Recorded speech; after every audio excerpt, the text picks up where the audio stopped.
지금 당장 가지고 계신 대출 내역서나 스마트폰에 있는 은행 앱부터 켜고 통장 잔고부터 확인하셔야 합니다. 정말 죄송하지만 오늘 여러분께 전해드릴 소식은 그리 좋은 소식이 아닙니다. 이제 겨우 숨통이 좀 트이나 했고 경기 회복이니 금리 인하니 하는 희망 섞인 뉴스들이 들려오던 우리 경제에 완전히 비상이 걸렸습니다. 대한민국 통화정책의 사령탑인 한국은행이 오는 7월 기준금리를 기습적으로 올리겠다는 아주 강력하고 매서운 신호를 시장에 전격적으로 던졌기 때문입니다. 실제로 이번에 한국은행이 공식적으로 발표한 최신 K점 도표의 내부 데이터를 들여다보면 상황이 생각보다 훨씬 심각하게 돌아가고 있다는 것을 알 수 있습니다. 금통위원 7명 중 절대 다수가 올해 하반기 금리를 연 3.00%까지는 무조건 올려야 한다고 손을 들었습니다. 여러분, 이것이 무엇을 의미하는지 아십니까? 단순히 금리를 한 번 올리고 간을 보겠다는 수준이 아닙니다. 이번 하반기 안에 한 번도 아니고 2번이나 연속으로 기습 인상을 단행할 수 있다는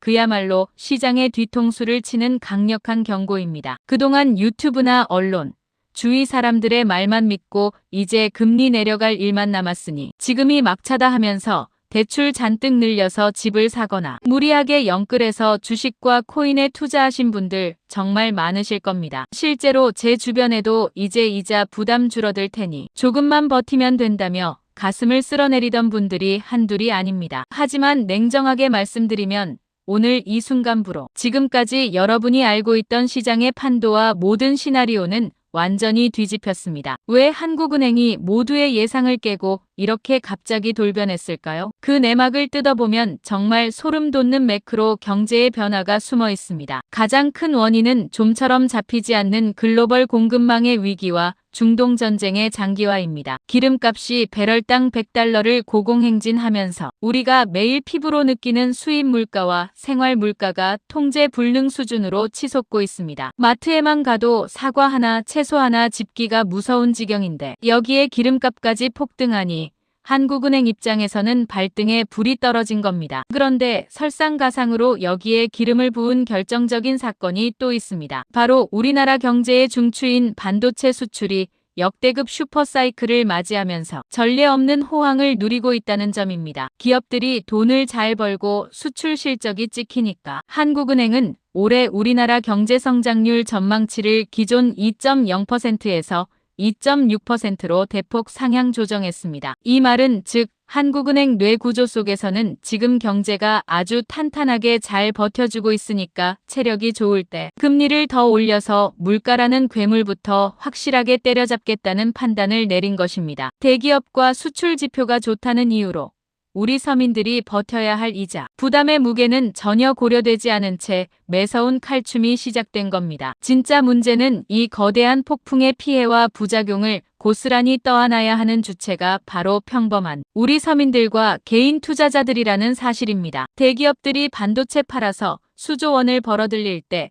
골목 상권 자영업자들과 매달 월급 받아서 대출 이자 내는 직장인들은 당장 내야 하는 은행 이자가 수십만 원씩 늘어나게 생겼습니다. 만약 여러분이 이번에도 아무런 준비 없이 에이 설마 진짜 올리겠어, 알아서 내려가겠지 하고 안일하게 넘어가신다면 불과 6달 뒤에 남들보다 수백만 원, 많게는 수천만 원이 넘는 생돈을 이자로 더 토해내며 피눈물을 흘리게 될지도 모릅니다. 내가 열심히 일해서 번 돈이 내 지갑에 쌓이는 게 아니라 고스란히 은행의 역대급 이자, 수익으로 바치는 꼴이 된다는 뜻입니다. 하지만 너무 불안해하거나 공포에 질리실 필요는 전혀 없습니다. 냉혹한 자본주의 시장에서 위기라는 단어는 언제나 철저하게 준비된 자들에게는 진짜 부자가 될 수 있는 유일한 기회라는 말로 치환되기 마련이니까요. 과거 IMF 외환위기 때도 서브프라임 모기지 사태 때도 그리고 최근의 고금리 전국 속에서도 돈의 흐름을 먼저 읽고 길목을 지킨 사람들은 오히려 자산을 몇 배씩 불려나갔습니다. 거대한 소나기가 쏟아지기 직전인 지금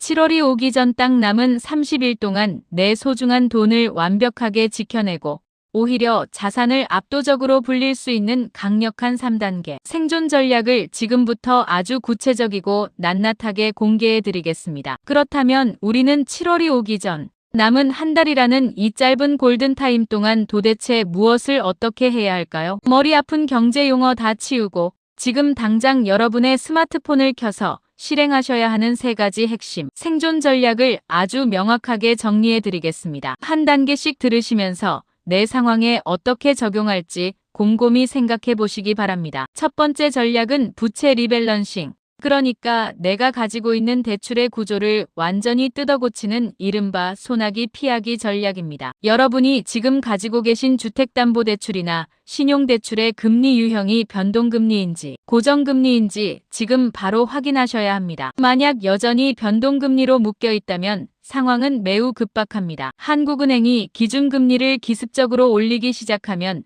시중은행들은 법적 한도 내에서 기다렸다는 듯이 가상금리를 붙여 대출금리를 훨씬 더 가파르고 무섭게 올립니다. 예를 들어 기준금리가 0.25% 오르면 여러분이 실제로 체감하는 시중은행의 대출 금리는 0.5%에서 1% 가까이 튀어오르는 현상을 자주 보셨을 겁니다. 3억 원을 대출받은 사람이 금리 1%가 오르면 1년에 주어야 하는 이자만 300만 원이 늘어납니다. 매달 내야 하는 돈이 25만 원씩 더 증발하는 셈입니다. 그렇기 때문에 지금 조금이라도 금리가 낮게 형성되어 있을 때 당장 주거래 은행이나 금융결제원 대환대출 플랫폼을 활용해서 고정금리나 혼합형 금리로 갈아탈 수 있는지 무조건 조회해 보셔야 합니다. 당장 갈아탈 때 발생하는 중도상환 수수료와 앞으로 늘어날 이자 부담을 냉정하게 계산해 보세요. 7월 이후 금리가 폭등하기 시작하면 고정금리 상품의 문턱도 함께 높아집니다. 만약 통장에 묶여있는 적금이나 예금이 있거나 당장 쓰지 않아도 되는 여유 자금이 조금이라도 있다면 지금은 적금을 더 들어서 연 34% 이자 받는 것보다 대출 원금부터 일부 상환해서 매달 꼬박꼬박 나가는 고정이자 비용 자체를 줄이는 것이 수십 배 이득입니다. 두 번째 전략은 역발상 현금 확보입니다. 거시경제의 역사에서 금리가 올라갈 때 자산시장이 어떻게 움직였는지 그 메커니즘을 이해하셔야 합니다. 돈의 가치인 금리가 올라가면 시장에 풀려있던 유동성이 다시 은행으로 회수되기 시작합니다. 당연히 주식시장이나 부동산 시장은 자금줄이 마르면서 일시적으로 차갑게 식어버리고 하락과 조정기가 찾아올 수밖에 없습니다. 재미있는 점은 시장이 이렇게 차갑게 얼어붙을 때 대다수의 대중은 공포에 질려 자신이 가진 우량한 자산마저 헐값에 시장에 던진다는 사실입니다. 흔히 말하는 투매 현상입니다. 그리고 바로 이때가 자본주의 시장에서 진짜 부자들이 가장 눈을 반짝이며 좋아하는 타이밍입니다. 남들이 피를 흘리며 던지는 알짜배기 자산을 바닥에서 쓸어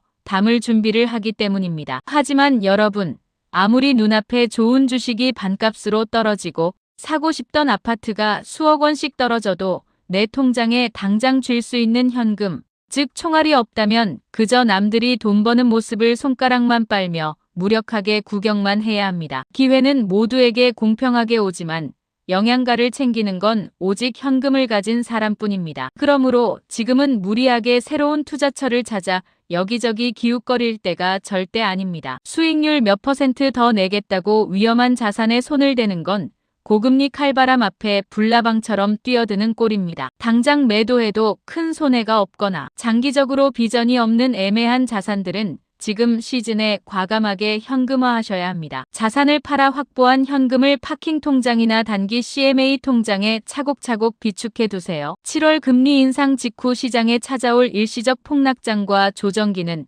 이렇게 철저하게 현금을 준비해 둔 사람에게는 인생의 계급을 바꿀 수 있는 역대급 세일 기간, 즉 축제의 장이 될 것입니다. 마지막 세 번째 전략은 고금리라는 가혹한 환경에서도 절대 무너지지 않고 오히려 살아남는 수혜 자산으로 여러분의 포트폴리오를 완벽하게 압축하는 것입니다. 금리가 이토록 높게 치솟을 때는 시장의 체력이 급격히 떨어집니다. 빚을 내서 사업을 확장하던 부실한 기업들, 당장 이익은 못 내면서 미래의 성장성 하나만 믿고 주가를 올리던 애매한 성장주들은 고금리 이자 비용을 버티지 못하고 추풍낙엽처럼 무너집니다. 여러분의 계좌를 한번 열어보세요. 혹시 몇 년 동안 물려 있으면서 이름도 잘 모르는 작전주나 바이오주, 테마주들이 빼곡하게 들어차 있지 않습니까? 그런 종목들은 이번 금리 인상 전국에서 가장 먼저 직격탄을 맞고 상장 폐지나 장기 침체의 늪으로 빠질 확률이 매우 높습니다. 돈은 본능적으로 가장 안전하면서도